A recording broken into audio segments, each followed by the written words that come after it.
दुनिया में हर बच्चा एक उम्मीद लेकर जन्म लेता है, लेकिन कुछ जन्म दुनिया की उम्मीदों को बदल देते हैं। सन 1982 मेलबर्न, ऑस्ट्रेलिया, एक साधारण अस्पताल के साधारण दिन में एक असाधारण बच्चा पैदा हुआ। नाम रखा गया निक वुजिकिक। लेकिन जन्म के उसी क्षण डॉक्टरों के चेहरे पर मुस्कान गायब हो गई। न हाथ न पैर। डॉक्टरों ने परिवार से कहा, हमें माफ करें, हम कुछ नहीं कर सकते। यह कंडीशन बेहद रेयर है। मां शॉक में थी। बाप की आंखें पानी से भरी थीं। कमरे में एक अजीब सी चुप्पी थी। जहां लोग आमतौर पर एक नई जिंदगी का जश्न मनाते हैं, वहां इस क्षण लोग जीवन से सवाल पूछ रहे थे। क्या यह बच्चा सरवाइव करेगा? क्या यह कभी चल पाएगा? क्या यह कभी सामान्य जीवन जी पाएगा? लेकिन सबसे बड़ा सवाल था, क्या यह बच्चा इस दुनिया में क्यों आया? दुनिया जवाब ढूंढ रही थी, और जवाब को आने में 20 साल लगने वाले थे। पहले 24 घंटों में ही फैमिली ने सोसाइटी के जजमेंट को महसूस कर लिया। लोगों ने दया से देखा, कुछ ने क्यूरियोसिटी से, कुछ ने पिटी से, लेकिन किसी ने उम्मीद से नहीं। उम्मीद भी अजीब होती है। वो तब पैदा होती है जब हर चीज खत्म लगती है। पहले 2 साल में डॉक्टर्स ने कई अटेम्प्ट्स किए, आर्टिफिशियल लिम्स, सर्जिकल पॉसिबिलिटीज, लेकिन कुछ काम नहीं आया। डॉक्टर्स ने फाइनली कहा, बेस्ट केस सिनेरियो, ये बच्चा लंबा जिएगा, लेकिन नॉर्मल लाइफ इम्पॉसिबल है। इम्पॉसिबल, ये वर्ड सोसाइटी ने बहुत आसानी से बोल दिया, पर यह कहानी इम्पॉसिबल के सामने लिखी गई है। निक के लिए बचपन प्लेग्राउंड नहीं था, वॉर जोन था। Bullying, steering, comments. दुनिया ने उसे डिसेबिलिटी नहीं, दूसरा दर्जा दिया। कई बच्चे पूछते, तुम्हारे हाथ कहां हैं? तुम पैर से क्यों नहीं चलते? तुम वैसे क्यों हो? बच्चों के सवाल मासूम होते हैं, लेकिन सच्चाई कठोर। निक हंसकर जवाब देता था, पर घर जाकर टूट जाता था। मां ने सिखाया, दुनिया को मत देखो, दुनिया को देखने दो। यह लाइन बाद में उसकी आइडेंटिटी बनाई। एक दिन स्कूल से लौटकर उसने मां से पूछा, क्या मैं गलती से पैदा हुआ हूं? मां रो पड़ी। बाप ने उसे उठाकर कहा, गलती भगवान नहीं करता बेटा। लेकिन बच्चा भगवान से भी नाराज था। हर माइंडसेट था, यदि भगवान ने मुझे बनाया तो उसने ऐसा क्यों बनाया? यह सवाल आगे चलकर उसकी जिंदगी की सबसे बड़ी यात्रा बनेगा। 9 साल की उम्र में निक ने पहली बार मिरर में खुद को उस नजर से देखा जैसे दुनिया उसे देखती थी, और उसने महसूस किया, मैं बोझ हूं। किसी भी बच्चे के लिए इससे बड़ा दर्द नहीं होता। डिप्रेशन जब बच्चा सहता है, वो दर्द किसी किताब में नहीं लिखा जा सकता। 10 साल की उम्र में निक ने पहली बार सोचा, अगर मैं जी नहीं सकता तो मर जाना आसान होगा। एक दिन उसने पानी में खुद को डुबाने की कोशिश की। वो धीरे धीरे डूब रहा था, लेकिन उसी पल कुछ हुआ। उसने देखा कि उसकी मां रो रही है, और उस पल उसने पहली बार समझा, मेरी मौत मेरे दर्द को खत्म करेगी, लेकिन मेरे पेरेंट्स के दर्द की शुरुआत होगी। कई लोग कहते हैं, मोटिवेशनल स्पीकर्स ऑलवेज स्ट्रांग होते हैं। सच उल्टा है, स्ट्रांग वो बनते हैं जो टूट चुके होते हैं।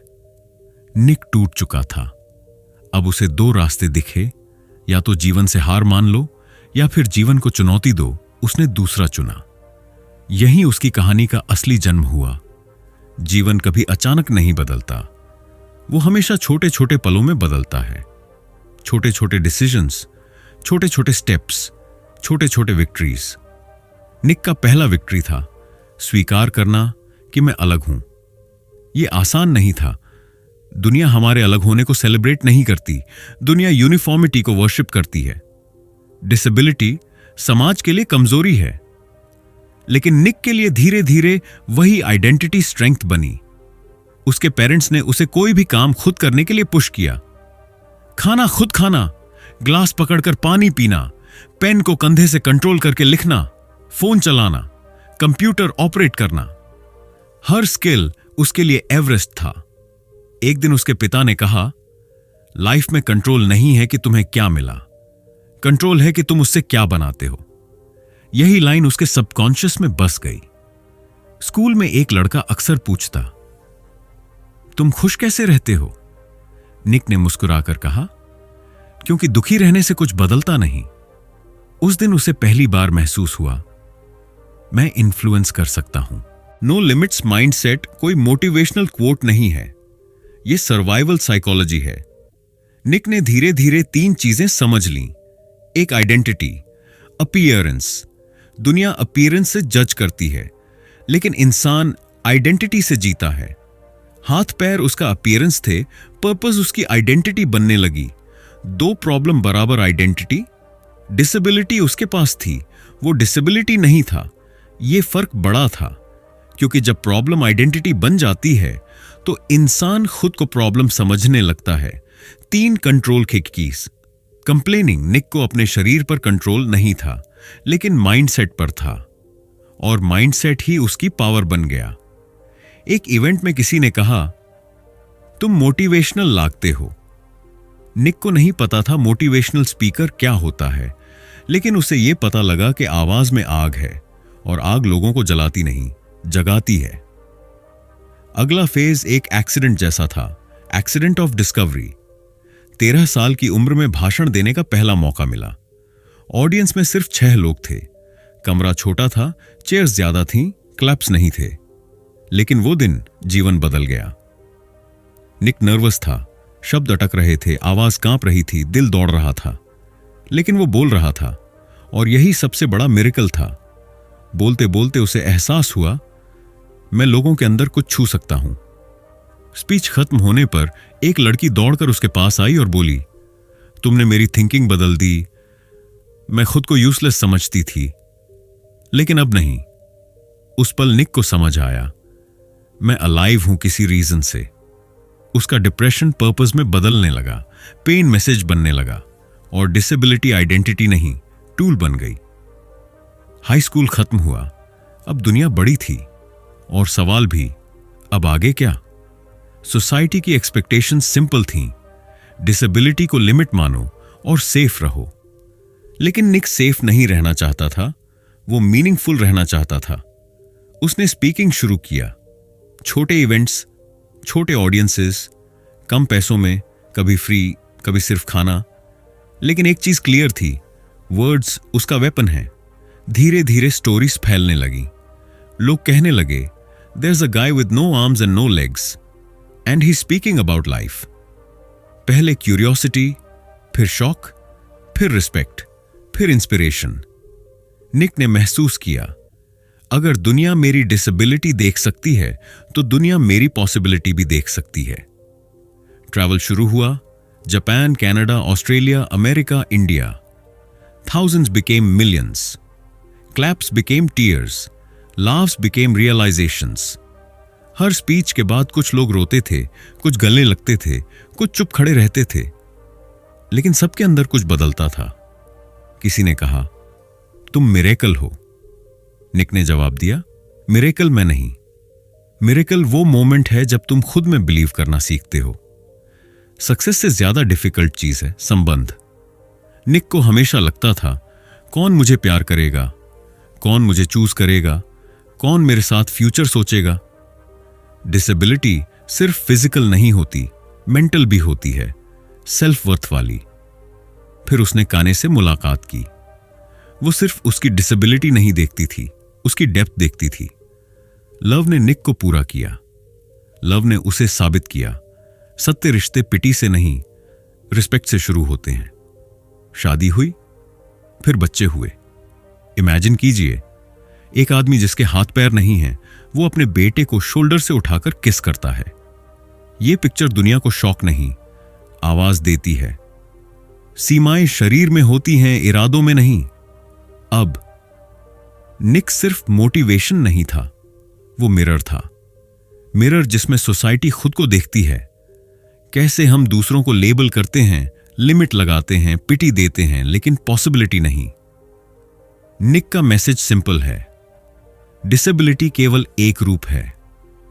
हम सब कहीं ना कहीं डिसेबल्ड हैं। किसी में करेज की कमी, किसी में कॉन्फिडेंस की, किसी में होप की। दुनिया अक्सर डिसेबिलिटी को 2 वर्ड्स में डिफाइन करती है, पिटी और इम्पॉसिबल। पिटी इसलिए क्योंकि हम सहानुभूति को सॉल्यूशन समझते हैं, इम्पॉसिबल इसलिए क्योंकि हम सीमाएं दूसरों पर थोप देते हैं। निक ने महसूस किया, डिसेबिलिटी मेरा शरीर है, लेकिन लिमिटेशन दुनिया की सोच है। स्कूल हो या पब्लिक प्लेसेस, लोग स्टारे करते थे, क्वेश्चन करते थे या साइलेंस चुनते थे। But the silent rejection hurts most. Disability का सबसे बड़ा दर्द फिजिकल नहीं होता, बिलोंगिंग का दर्द होता है। यह दर्द पूछता है, क्या मैं इस दुनिया का हिस्सा हूं? निक ने यही बदलने की ठान ली। उसने स्पीचेस में कहा, मैं उन लोगों से बात कर रहा हूं जो पूरी तरह स्वस्थ हैं, फिर भी खुद को टूटे हुए समझते हैं। और यहीं से शिफ्ट शुरू हुआ। डिसेबिलिटी इंस्पिरेशन नहीं, रिफ्लेक्शन बन गई। पर्पस के बिना स्ट्रगल टॉर्चर है, पर्पस के साथ स्ट्रगल ट्रांसफॉर्मेशन है। निक का लाइफ इक्वेशन सिंपल था, पेन प्लस पर्सपेक्टिव शख्स पर्पस। लेकिन पर्पस ऐसे नहीं मिलता जैसे मोबाइल का चार्जर मिलता है। वो मिलता है जब इंसान अपने WHY को ढूंढता है। उसने अपने WHY को 3 लेयर्स में समझा। लेयर 1 पर्सनल, मैं खुद को एक्सेप्ट करूं। लेयर 2 एक्सटर्नल, मैं लोगों को प्रभावित करूं। लेयर 3 यूनिवर्सल, मैं लोगों को देने में सक्षम बनूं। पर्पस कभी सेल्फिश नहीं होता, पर्पस सर्विस बनकर मैच्योर होता है। निक कहता है, मैं दुनिया को नहीं बदल रहा, मैं लोगों को वो देखने दे रहा हूं जो उन्होंने खुद में नहीं देखा था। ब्रेक थ्रूज हमेशा तालियों से नहीं आते, कभी एक टीयर से आते हैं, कभी एक सवाल से, कभी एक साइलेंस से। निक के ब्रेक थ्रू मोमेंट्स 3 तरह के थे। एक, इमोशनल ब्रेक थ्रू। जापान में स्पीच के बाद एक लड़की ने कहा, मैं सुसाइड करने वाली थी, लेकिन आज नहीं। निक स्टन था, उसे लगा मेरी सर्वाइवल किसी और की सर्वाइवल बन सकती है। 2, global breakthrough. America, Europe, Asia, speeches viral होने लगी। मीडिया ने उसे हेडलाइन दी, man with no limbs but no limits. Curiosity से रिस्पेक्ट में शिफ्ट होने लगा। 3, कल्चरल ब्रेक थ्रू। इंडिया में किड्स ने कहा, अंकल आप सुपर हीरो हो। निक ने हंसकर कहा, सुपर हीरोज केप पहनते हैं, मैं सूट पहनता हूं। बच्चों के लिए डिसेबिलिटी कॉमिक नहीं थी, पॉसिबिलिटी थी। ब्रेक थ्रू यही था, जब परसेप्शन बदलता है तभी रियलिटी बदलती है। दुनिया सोचती है मोटिवेशनल स्पीकर कभी टूटता नहीं, यह सबसे बड़ा झूठ है। फेम अपलॉज से चलती है, लाइफ साइलेंस से। Hotel rooms, airports, loneliness, jet lag, expectations, media pressure. Nick ने सब सहा।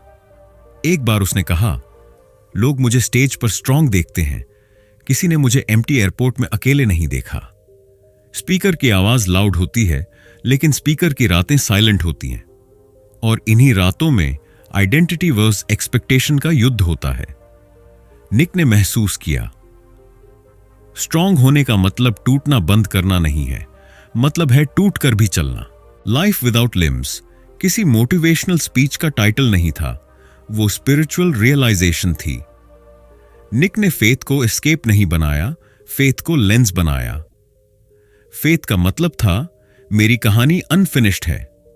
स्पिरिचुअल जर्नी ने उसे 3 ट्रूथ्स दिए, एक gratitude, comparison, 2 serving, complaining, 3 trust, control.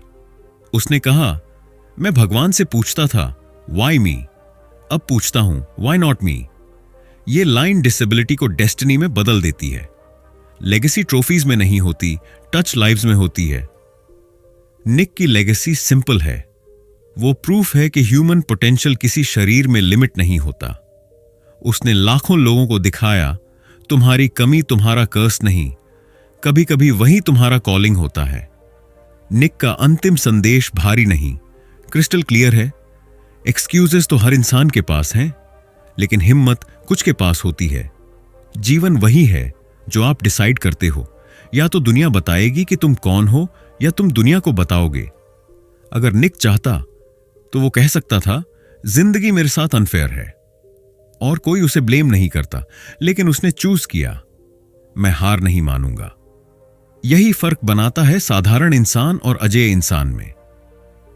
Disability उसकी बॉडी में थी, लेकिन पॉसिबिलिटी उसके माइंड में थी। निक ने हमें सिखाया, एक्सक्यूजेस इंसान को छोटा बनाती हैं, हिम्मत इंसान को पूरा बनाती है। तुम्हारे पास हाथ हैं, पैर हैं, दिमाग है, हेल्थ है, फिर भी तुम रुक रहे हो। किस बात से डर रहे हो? लोगों की बातें, असफलता या शुरुआत?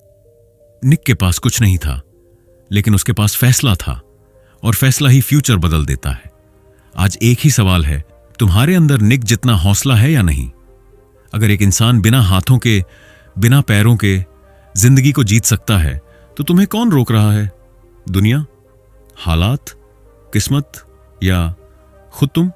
सच ये है, लाइफ एक्सक्यूजेस नहीं सुनती, लाइफ एक्शन को रिवॉर्ड करती है। आज उठो, एक कदम आगे बढ़ाओ, शुरुआत करो, क्योंकि सक्सेस किसी परफेक्ट इंसान का इंतजार नहीं करती, वो किसी हिम्मती इंसान का इंतजार करती है। और याद रखना, हार मान लेना इजी है, लेकिन लड़ने की कीमत जिंदगी बदल देती है। तुम में कितना पोटेंशियल है, ये दुनिया तय नहीं करेगी, तुम तय करोगे। अगर इस कहानी ने आपके अंदर हल्की सी भी आग जगाई है, तो इसे बुझने मत दो। लाइक बटन सिर्फ क्लिक मत करो, अपनी कमिटमेंट की मुहर लगाओ। कमेंट में सिर्फ एक शब्द लिखो, आई विल विन, ताकि तुम्हारा दिमाग भी मान ले कि तुम हारने वालों में नहीं हो। और अगर तुम चाहते हो कि तुम्हारे दोस्त, फैमिली या कोई ऐसा इंसान जो आज उम्मीद ढूंढ रहा है, उस तक ये आग पहुंचे, तो इस वीडियो को शेयर जरूर करो। क्योंकि कभी कभी एक वीडियो, एक कहानी, एक लाइन किसी की पूरी जिंदगी बदल देती है। और हाँ, सब्सक्राइब करके इस जर्नी का हिस्सा बन जाओ, क्योंकि आगे जो आने वाला है वो सिर्फ मोटिवेशन नहीं, ट्रांसफॉर्मेशन है। तैयार हो? चलो फिर अपनी जीत की शुरुआत आज से।